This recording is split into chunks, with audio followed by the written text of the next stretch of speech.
30 trilhões 880 bilhões de reais. Esse é o rombo que o próprio governo brasileiro projeta para o INSS até 2100. Esse número está na Lei de Diretrizes Orçamentárias de 2026, um documento oficial enviado pelo governo ao Congresso Nacional.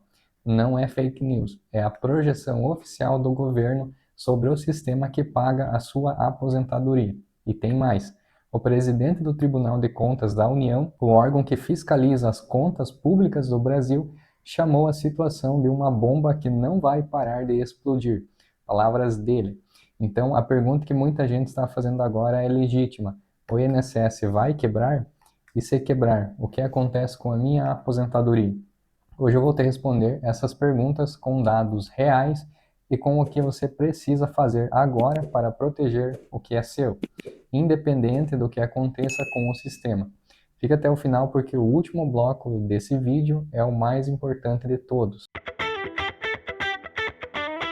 Vamos começar pelos números, porque eles são a base de tudo. O déficit do INSS em 2025 chegou a 328 bilhões.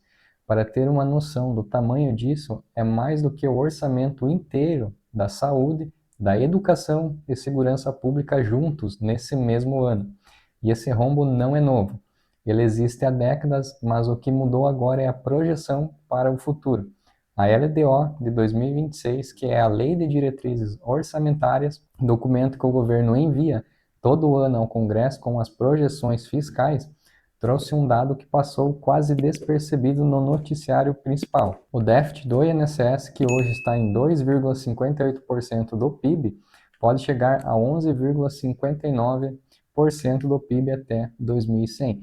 Para você entender o que isso significa, hoje o Brasil destina mais de 328 bilhões por ano para cobrir o rombo do INSS. Dinheiro que sai do Tesouro Nacional, ou seja, dos impostos que todos os brasileiros pagam, e em 2100, se nada mudar, esse rombo pode chegar a 30 trilhões 880 bilhões. E o próprio especialista em Previdência Social do IPA, o Instituto de Pesquisa Econômica Aplicada, afirmou publicamente que as contas do INSS não são sustentáveis com o passar do tempo. Palavras exatas dele. Vai precisar fazer uma nova reforma. Então não estamos falando de especulação, estamos falando de projeções oficiais do governo, dizendo que o sistema previdenciário, como está hoje, não tem condições de se sustentar nas próximas décadas. Agora você precisa entender por que isso está acontecendo. Porque sem entender a causa, você não consegue avaliar os riscos reais para você. O INSS funciona em um sistema chamado repartição simples. É uma lógica muito direta. Quem está trabalhando hoje paga as aposentadorias de quem já se aposentou. Não existe uma conta individual com o seu nome guardando o dinheiro que você contribuiu. Existe um caixa coletivo. O que entra de contribuições pagas e o que sai em benefícios. Esse sistema funciona quando existe muita gente trabalhando e pouca gente aposentada. O problema é que o Brasil está envelhecendo uma velocidade que o sistema não consegue acompanhar. Em 1980, para cada aposentado, havia cerca de 8 trabalhadores contribuindo. Hoje, essa relação caiu para menos de 2 trabalhadores por aposentado. E as projeções mostram que nas próximas décadas, essa relação vai continuar piorando. Menos jovens entrando no mercado de trabalho, mais idosos recebendo benefícios por mais tempo. Além disso, existe o problema da informalidade. Mais de 13 milhões de brasileiros estão na informalidade, trabalhando, mas sem contribuir para o INSS. Isso é devido ao desestímulo com a carga tributária brasileira. Essas pessoas vão envelhecendo e muitas vão precisar de algum tipo de benefício assistencial, como o BPC, por exemplo, que também sai do mesmo caixa do governo. E existe um terceiro fator que agrava tudo isso, a judicialização. Mais de 90% das aposentadorias são concedidas por via judicial, o que significa que o INSS nega, o trabalhador vai à justiça e o benefício é concedido pelo juiz. Cada uma dessas decisões gera um precatório previdenciário. Só em precatórios previdenciários, o INSS gasta mais de 27 bilhões por ano, dinheiro que não estava no orçamento planejado. A combinação desses três fatores, envelhecimento populacional, informalidade e judicialização, é o que está criando esse rombo que cresce a cada ano. Agora a pergunta que você realmente vai buscar, o INSS pode quebrar? A resposta técnica é não, não da forma que uma empresa quebra. O INSS não é uma empresa privada que pode decretar falência. Ele é uma autarquia federal, uma entidade pública vinculada ao governo federal. E o governo federal, enquanto existir, tem obrigação constitucional de pagar os benefícios previdenciários. Isso significa que o Estado brasileiro, não apenas o INSS, como instituição, é o garantidor final dos benefícios. Se o INSS não tiver dinheiro suficiente, o Tesouro Nacional precisa cobrir a diferença. Então, o INSS, como instituição, não quebra no sentido de simplesmente parar de pagar. Mas existem 3 cenários reais de risco que podem afetar diretamente quem recebe ou vai receber benefício. O primeiro cenário é uma nova reforma da Previdência que muda as regras para quem ainda não se aposentou. Isso já aconteceu em 2019 e pode acontecer de novo. O especialista do IPA estima que uma nova reforma seja proposta em 2027. Quem ainda não se aposentou pode ter as regras alteradas antes de chegar lá. O segundo cenário é o corte ou redução de benefícios assistenciais, o BPC, que não é previdenciário, mas sai do mesmo caixa do governo. É politicamente mais vulnerável a cortes porque não tem contribuição específica atrelada. Em momentos de crise fiscal, programas assistenciais são os primeiros a sofrer pressão. O terceiro cenário é a desvalorização gradual dos benefícios pela inflação. Se o governo não conseguir reajustar os benefícios na mesma proporção da inflação, algo que já aconteceu em períodos de crise, o poder de compra do aposentado diminui, mesmo sem corte formal no valor nominal. Agora eu vou falar de algo que vai impactar diretamente quem está entre os 45 e 65 anos e ainda não se aposentou.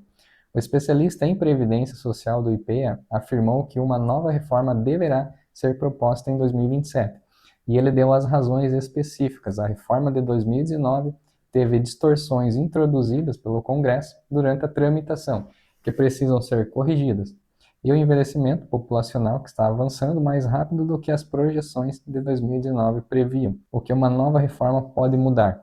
Com base no que os especialistas e economistas estão discutindo, as propostas que circulam incluem aumento da idade mínima, extensão do tempo mínimo de contribuição e mudanças no cálculo do benefício, possivelmente tornando o coeficiente de 60% mais rigoroso ainda, e mudanças nas regras de pensão por morte, que já foram cortadas em 2019, mas podem ser revisadas novamente.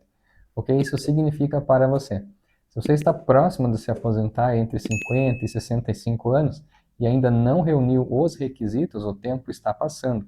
Uma reforma aprovada em 2027 pode mudar as regras do jogo, justamente quando você estaria chegando na linha de chegada. Não estou dizendo que a reforma vai acontecer com certeza.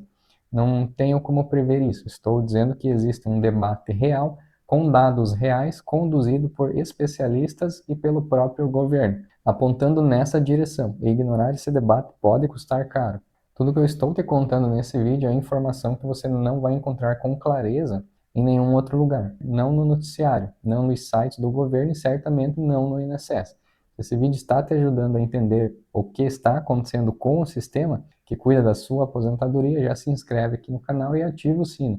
Toda semana tem conteúdo assim, o direito previdenciário em tempo real, explicado por um advogado que atua nessa área todos os dias. E me conta nos comentários, você está mais preocupado com o risco de uma nova reforma ou com a situação do sistema hoje? Diante desse cenário, quais são as saídas que o governo tem? Os especialistas apontam principalmente 3 caminhos que estão sendo discutidos. O primeiro é a capitalização parcial. Em vez de um sistema completamente coletivo, onde todos contribuem para um caixa único, parte das contribuições iria para uma conta individual do trabalhador. Esse modelo é usado em países como Chile e Suécia. Tem defensores e críticos, mas está no debate. O segundo é a ampliação da base contributiva, incluir trabalhadores informais e MEIs no sistema de contribuição, seja por incentivos ou por obrigatoriedade gradual. Mais contribuintes significa mais receita para o sistema. O problema é que a informalidade no Brasil tem raízes estruturais que não se resolvem apenas com legislação. O terceiro, e o mais provável de acontecer no curto prazo, é uma nova reforma das regras de concessão. Aumentar a idade mínima, o tempo de contribuição, mudar o cálculo do benefício, exatamente o que aconteceu em 2019, mas com ajustes adicionais. Todas essas alternativas têm custo político e social e, historicamente, Quando o governo precisa fazer uma reforma, quem sai prejudicado é quem estava mais perto de se aposentar, porque as regras antigas são mantidas para quem já se aposentou, mas mudam para quem ainda está contribuindo. A boa notícia é que o direito adquirido tem proteção constitucional. Uma nova reforma não pode retroativamente tirar o que você já recebe. O risco maior para quem já recebe é a desvalorização pela inflação. E aí a saída é ficar atento aos reajustes anuais e contestar judicialmente se o índice aplicado não for o correto. Se você está contribuindo, mas ainda está longe de se aposentar, para esse grupo a diversificação previdenciária faz mais sentido do que nunca.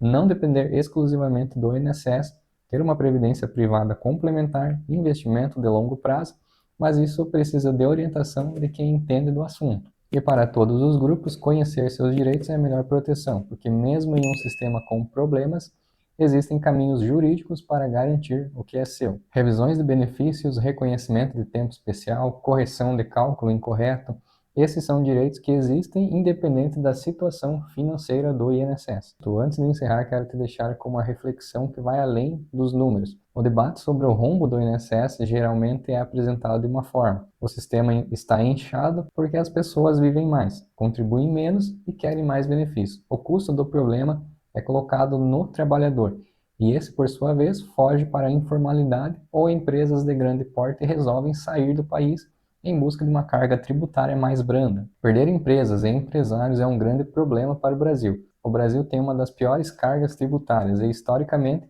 bilhões em contribuições previdenciárias foram desviados para outros fins, o que os economistas chamam de desvinculação de receitas. Isso não resolve o problema demográfico, mas muda a narrativa sobre quem deve pagar a conta. O trabalhador que contribuiu a vida inteira, que pagou por décadas e está esperando uma aposentadoria digna, não é o culpado pelo rombo, ele é o credor, e como credor tem o direito de exigir que o sistema funcione. Minha opinião pessoal, o problema do INSS não é isolado. Não dá para olhar para o rombo de 328 bilhões e colocar a culpa só no envelhecimento da população ou no trabalhador que vive mais tempo.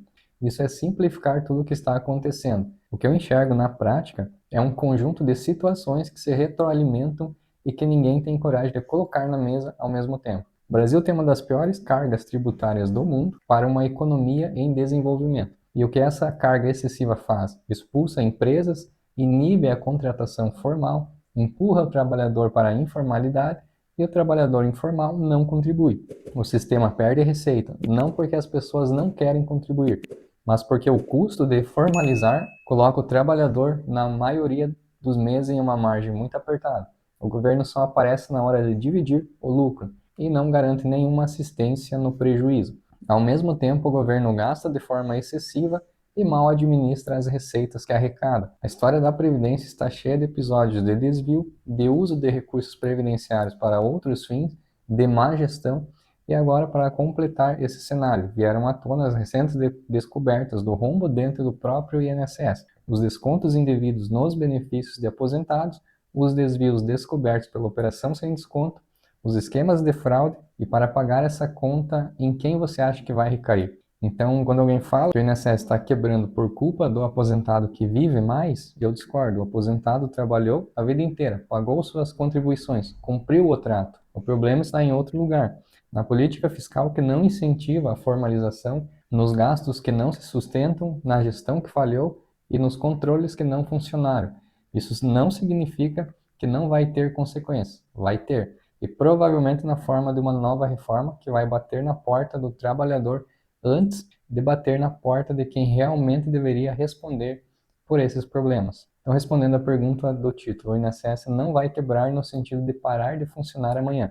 O Estado brasileiro é o garantidor final dos benefícios constitucionais, mas o sistema está em situação grave. O rombo é real, 328 bilhões por ano e crescendo. Uma nova reforma podendo ser planejada para 2027 e quem não se preparar pode ser pego de surpresa pelas mudanças que virão. E, independente da situação, se inscreve no canal, ativa o sino e compartilha esse vídeo com alguém que está próximo de se aposentar e precisa dessas informações agora. E me conta nos comentários, você está preocupado com a situação do INSS? Você confia que vai receber sua aposentadoria? Quero saber o que você pensa e até a próxima.